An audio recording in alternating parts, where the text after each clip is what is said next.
Mitos legenda Gunung Semeru dan ramalan Pulau Jawa. Gunung Semeru yang juga dikenal sebagai Mahameru adalah gunung berapi yang lekat dengan mitos rakyat Jawa. Gunung yang memiliki ketinggian 3676 mdpl ini dipercaya sebagai tempat tinggal dewa-dewa. Pada Sabtu kemarin 4 Desember 2021, Gunung Semeru kembali meletus. Atap Pulau Jawa ini mengeluarkan guguran awan panas. Erupsi ini memakan korban jiwa. Sejak saat itu Gunung Semeru menjadi topik hangat, menjadi pembahasan di tengah-tengah masyarakat termasuk warganet. Salah satunya soal mitos Gunung Semeru yang penuh misteri. Lantas, apa saja mitos di gunung tertinggi Pulau Jawa ini? Simak berikut deretannya yang dikutip dari berbagai sumber. Mitos legenda Gunung Semeru dan ramalan Pulau Jawa. Yang pertama, dibawa Dewa Brahma dan Dewa Wisnu. Salah satu mitos menyebutkan Gunung Semeru dipercaya sebagai bagian puncak dari Gunung Meru di India yang dibawa oleh Dewa Brahma dan Dewa Wisnu ke tanah Jawa untuk dijadikan pasak bumi. Kisah yang termuat dalam kitab Tantu Pagelaran itu mengatakan bahwa sebelum Gunung Semeru ditancapkan, Pulau Jawa masih terombang-ambing di lautan lantaran belum ada penekannya. Yang kedua, tempat bersemayam para dewa. Puncak Gunung Semeru dipercaya sebagai tempat persemayaman para dewa Hindu dan menjadi penghubung antara bumi dan kayangan. Masyarakat Hindu melakukan upacara sesaji kepada dewa-dewa di Gunung Semeru setiap 8-12 tahun saat mereka menerima suara gaib dari dewa-dewa di Mahameru. Yang ketiga, Pulau Jawa terbelah. Mitos ini menghubungkan letusan Gunung Semeru dengan pertanda bencana atau peristiwa besar yang membawa penderitaan bagi rakyat. Karena itulah tidak heran ada yang menghubungkan letusan Gunung Semeru ini dengan ramalan Jayabaya yang membuatkan bahwa Pulau Jawa akan terbelah. Ramalan itu juga dikaitkan dengan aktivitas vulkanik di Gunung Slamet yang berada di 5 kabupaten di Jawa Timur, Jawa Tengah, yaitu Brebes, Banyumas, Purbalingga, Pemalang, dan Tegal. Bahkan mitos itu pun sampai saat ini masih diyakini warga sekitar lereng Gunung Slamet. Terlebih lagi, gunung dengan ketinggian 3428 meter itu berada nyaris di tengah-tengah antara pantai utara dan pantai Jawa.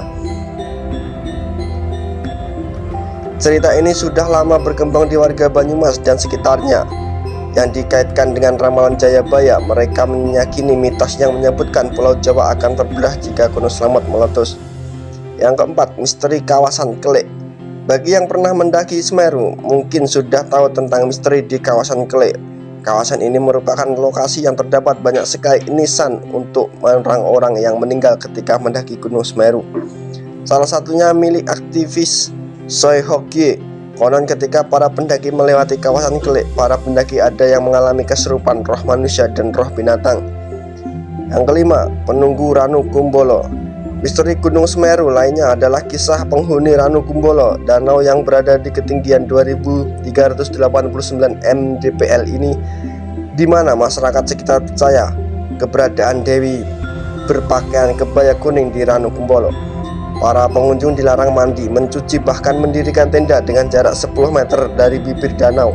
Para pengunjung juga dilarang memancing atau menangkap ikan apapun di danau tersebut. Konon katanya dewi itu suka menjelma menjadi emas, menjadi ikan emas besar yang bertugas menjaga wilayah tersebut. Gunung Semeru salah satu destinasi gunung paling populer di Jawa Timur, namun tidak ada banyak yang mengetahui tentang legenda Gunung Semeru. Gunung ini memiliki banyak mitos, misteri, dan kepercayaan lama. Kisah tersembunyi gunung tertinggi 3676 mdpl di Pulau Jawa ini mengungkap kisah menarik dalam legenda campuran Jawa kuno dan Hindu. Diisahkan terdapat satu pulau yang labil atau goyah, kemudian para dewa berupaya untuk memperbaikinya. Legenda Gunung Semeru menceritakan tentang bagaimana Pulau Jawa atau Jawa Dwipa dulunya tidak stabil dan selalu bergetar, dan para dewa berusaha mencari cara untuk membuatnya stabil dan layak huni, terutama karena semakin banyak manusia yang tinggal di pulau ini. Batara Guru, dewa tertinggi, bermeditasi untuk memecahkan masalah. Belakangan kesimpulkan bahwa pulau ini membutuhkan semacam paku untuk mempertahankannya. Ia menyuruh para dewa lain untuk pergi ke India, Jambudwipa dalam bahasa Sanskerta kuno, dan mengambil puncak gunung Mandara. Mereka menyebutnya Mahameru, yang berubah menjadi tiang raksasa yang akan menjaga Pulau Jawa tetap di tempatnya. Karena para dewa merasa bahwa tugasnya terlalu berat, mereka memutuskan untuk bekerja sama untuk membawa pulang kedua bagian gunung tersebut. Batara Brahma, salah satu dewa, berubah menjadi kura-kura raksasa. Batara Brahma meminta dewa-dewa yang lain untuk membuat Mahameru ke punggungnya. Dewa lainnya, Batara Wisnu, mengubah dirinya menjadi ular raksasa dan mengikat Mahameru dengan tubuhnya, mengamankannya di punggung Batara Brahma. Namun selama perjalanan pulang, para dewa mulai merasa lelah karena Mahameru begitu masif. Beratnya puncak gunung dan upaya untuk membawanya membuat mereka sangat lelah dan haus. Para dewa kemudian melihat air menetes dari puncak gunung dan karena airnya tampak begitu segar dan mengundang para dewa yang lelah memutuskan untuk meminumnya. Namun air tersebut ternyata beracun dan mereka mati seketika. Setelah meminum air tersebut, Batara Guru mengetahui apa yang terjadi dan mengubah air beracun menjadi air kehidupan Tirta Kamandalu dan menghidupkan kembali para dewa dengannya. Begitu sampai di Jawa, para dewa berusaha menempatkan Mahameru di beberapa titik. Puncak gunung menghasilkan batu-batu kecil yang jatuh dan kemudian berubah menjadi gunung baru. Mereka kemudian menempatkan puncak gunung di sisi timur Jawa dan pulau itu akhirnya menjadi stabil. Legenda itu tidak hanya menunjukkan kekayaan kepercayaan Jawa kuno yang diwarnai dengan pengaruh Hindu dan India, tapi juga menyegel reputasi Semeru sebagai sumber mitos dan misteri.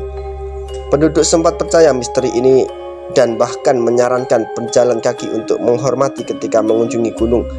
Misteri dan legenda di sekitar Gunung Semeru membuat pengalaman perjalanan ke gunung ini semakin kaya, terutama jika Anda mendiskusikannya dengan penduduk setempat dan sesama pendaki.